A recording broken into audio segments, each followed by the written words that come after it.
Hello అందరికి welcome back to Dolly డెంప్లింగ్స్. ఇవాళ recipe వచ్చేసి పూర్ణం బూరెల్ని ఎలా చేసుకోవాలో ప్రాసెస్ ఏందో చూసేద్దాము. టేస్ట్ చాలా బాగుంటాయి. నేను చెప్పినట్టు ఫాలో అయ్యి చేశారంటేను ఈ బూరెల్లో నుంచి పూర్ణం బయటికి రాకుండా పర్ఫెక్ట్గా రౌండ్ షేప్లో వస్తాయండి. అలాగే ఇవి చాలా సేపు వరకు క్రిస్పీగా ఉంటాయి. ఇప్పుడు ప్రాసెస్ చూసేద్దాము. దీనికోసం ముందుగా ఒక బౌల్ని తీసుకొని ఇందులో ఒక గ్లాసు మినపప్పు వేసుకోవాలి. ఒక గ్లాసు మినపప్పుకి 1.5 గ్లాసు పచ్చి బియ్యం వేసుకోవాలండి. నేను ఇక్కడ సోనా మసూరి రైస్ని యూజ్ చేశాను. మీకు కావాలంటే రేషన్ బియ్యంతో కూడా చేసుకోవచ్చు. ఇప్పుడు వీటిని శుభ్రంగా వాష్ చేసుకొని మళ్ళీ పప్పు బియ్యం మునిగే వరకు వాటర్ని పోసుకొని మూత పెట్టుకొని కనీసం ఒక 3 అవర్స్ పాటు నానబెట్టుకోవాలి. 3 అవర్స్ తర్వాత మూత తీసి ఈ పప్పు బియ్యాన్ని మరోసారి వాష్ చేసుకొని వాటర్ని వంపేసి ఒక మిక్సీ జార్ని తీసుకొని మిక్సీ జార్కి సరిపడా పప్పు బియ్యాన్ని వేసుకొని కొద్దిగా వాటర్ని యాడ్ చేసుకొని మూత పెట్టుకొని మెత్తగా మిక్సీ పట్టుకోవాలి. అలాగే వాటర్ అనేది ఎక్కువ యాడ్ చేయకూడదండి. చూడండి, ఈ కన్సిస్టెన్సీ ఉండేలాగా మెత్తగా మిక్సీ పట్టుకోవాలి. ఇలా మిక్సీ పట్టుకున్న ఈ పిండిని ఒక బౌల్లోకి తీసుకోవాలి.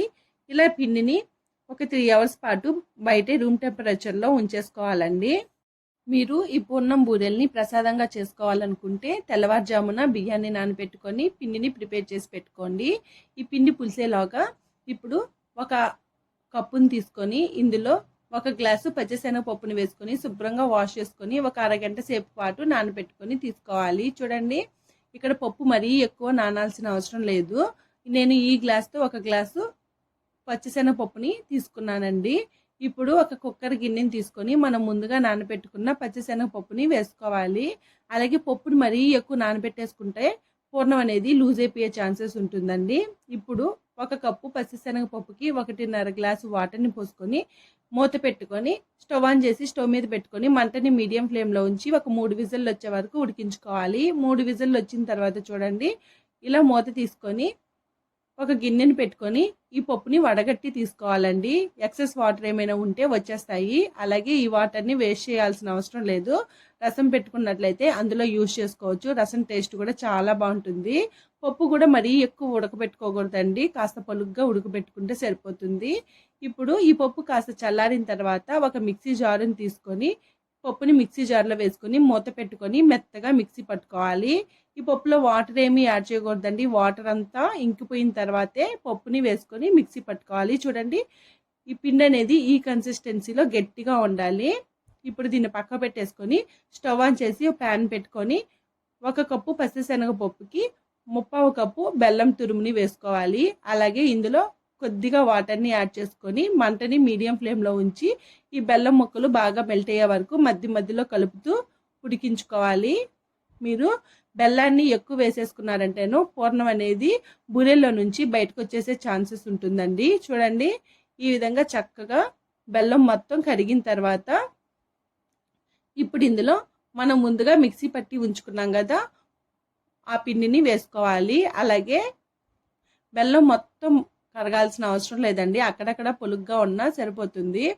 ఇలా వేసుకున్న తర్వాత మంటని లో ఫ్లేమ్లో ఉంచి ఈ పిండిలో ఈ బెల్లం పాకం మొత్తం బాగా మెల్ట్ అయ్యేలాగా మిక్స్ చేసుకోవాలి. చూడండి, ఇలా నేను వీడియో క్లిప్లో చూపించే విధంగా బెల్లం పాకం మొత్తం పిండిలో కలిసేలాగా కలుపుతూ ఉడికించుకోవాలండి. నాకు ఈ పూర్ణం మొత్తం ప్రిపేర్ అవ్వడానికి ఒక 10 మినిట్స్ టైం పట్టిందండి. మధ్య మధ్యలో కలుపుతూ బాగా గట్టిగా అయ్యే వరకు ఉడికించుకోవాలి. చూడండి, నేను ఇక్కడ వీడియో క్లిప్లో చూపించే విధంగా కలుపుతూ ఉడికించుకోవాలి. అలాగే పాన్కి సైడ్స్ అంటుకున్న దాన్ని కూడా తీసేసుకోవాలండి. ఇంకా ఇందులో మీరు సన్నగా తురుముకున్న ఎండు కొబ్బరి పౌడర్ని కూడా యాడ్ చేసుకోవచ్చు, లేదా పచ్చి కొబ్బరిని కూడా యూజ్ చేయొచ్చండి. ఇలా బాగా మిక్స్ చేసుకున్న తర్వాత ఇప్పుడు ఇందులో 1 టేబుల్ స్పూను నెయ్యి, అలాగే 1 టేబుల్ స్పూను ఇలాచీ పౌడర్ని యాడ్ చేసుకోవాలి. నెయ్యిని వేసుకోవడం వల్ల పూర్ణం అనేది చాలా సాఫ్ట్గా టేస్టీగా ఉంటుంది.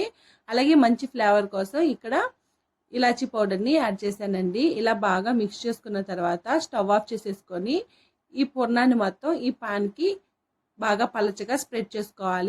ఇప్పుడు 3 అవర్స్ తర్వాత పిండిని మీద మూత తీసుకొని చూసుకోవాలి. చూడండి, పిండి కన్సిస్టెన్సీ మనం ఫింగర్ పెడితే ఫింగర్ కంటుకునేలాగా ఉండాలండి. అప్పుడే షేప్ అనేది పర్ఫెక్ట్గా వస్తాయి. ఇప్పుడు పిండిని పక్క పెట్టేసుకొని మనం ముందుగా చల్లార్చి పెట్టుకున్న పూర్ణాన్ని ఒకసారి గెంటుతో బాగా తీసుకోవాలి. అలాగే ఇప్పుడు నేను వీడియో క్లిప్లో చూపించే విధంగా ఈ పూర్ణం మొత్తాన్ని చేత్తో బాగా మ్యాష్ చేసుకుంటూ బాగా కలుపుకోవాలండి. ఇలా కలుపుకోవడం వల్ల గడ్డలు లేకుండా బాగా సాఫ్ట్గా పూర్ణం వస్తుంది.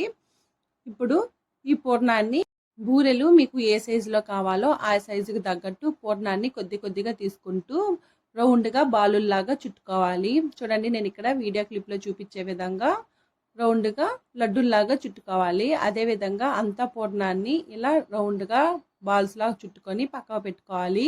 నేను తీసుకున్న పూర్ణానికి నాకు ఇక్కడ 20 వరకు బూరెలు వచ్చాయండి. చూడండి, అన్ని పూర్ణాలని రౌండ్ బాల్గా చుట్టుకున్న తర్వాత పక్కకు పెట్టేసుకొని ఇప్పుడు స్టవ్ ఆన్ చేసుకొని కడాయి పెట్టుకొని డీప్ ఫ్రైకి సరిపడా ఆయిల్ వేసుకోవాలి. ఆయిల్ వేడయ్యేలోగా మనం ముందుగా బియ్యం పిండిని ప్రిపేర్ చేసి పెట్టుకున్నాం కదండి, ఆ పిండిని తీసుకొని అందులో ఒక 2 టేబుల్ స్పూన్ల వరకు బెల్లం తురుముని వేసుకోవాలి. బెల్లం తురుముని వేసుకోవడం వల్ల బూరెలు అనేది పైన చప్పగా లేకుండా చాలా బాగా ఉంటాయండి. ఇందులోనే ఒక 1/2 టేబుల్ స్పూన్ సాల్ట్, అలాగే చిటికెడు వంట సోడాని వేసుకొని బాగా మిక్స్ చేసుకోవాలి. ఇలా బాగా కలుపుకున్న తర్వాత ఈ పిండిని పక్క పెట్టేసుకొని ఆయిల్ వేడైందో లేదో చెక్ చేసుకొని, ఆయిల్ వేడైన తర్వాత మనం ముందుగా పూర్ణాన్ని లడ్డూల్లాగా చుట్టుకున్నాం కదండి, ఆ పూర్ణాన్ని ఒక్కొక్కటిగా పిండిలో వేసుకొని నేను ఇక్కడ వీడియో క్లిప్లో చూపించే విధంగా ఈ పూర్ణానికి పిండి మొత్తం కవర్ అయ్యేలాగా పిండిని కవర్ చేసుకొని స్పూన్తో నెమ్మదిగా ఆయిల్లో వేసుకోవాలి. అదేవిధంగా రిమైనింగ్ పూర్ణాలను కూడా పిండిలో వేసుకొని నెమ్మదిగా ఆయిల్లో వేసుకోవాలి. అలాగే మంటని మీడియం ఫ్లేమ్లో ఉంచి ఈ పూర్ణం బూరెల్ని డీప్ ఫ్రై చేసుకోవాలండి.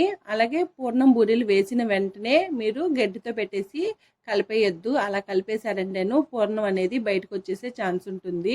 చూడండి, ఈ విధంగా లైట్ గోల్డెన్ కలర్కి చేంజ్ అవ్వగానే వీటిల్ని పక్కకు తీసుకోవాలి. అంతేనండి, చూసారు కదా పూర్ణం బూరెల్ని ఎలా చేసుకోవాలో ప్రాసెస్ ఏందో. టేస్ట్ కూడా చాలా బాగుంటాయి.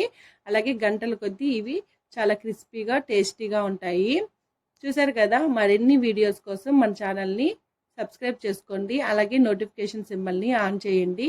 ఈ రెసిపీ మీ ట్రై చేస్తే మీకు ఎలా కుదిరిందో కామెంట్ చేసేయండి. Thank you for watching.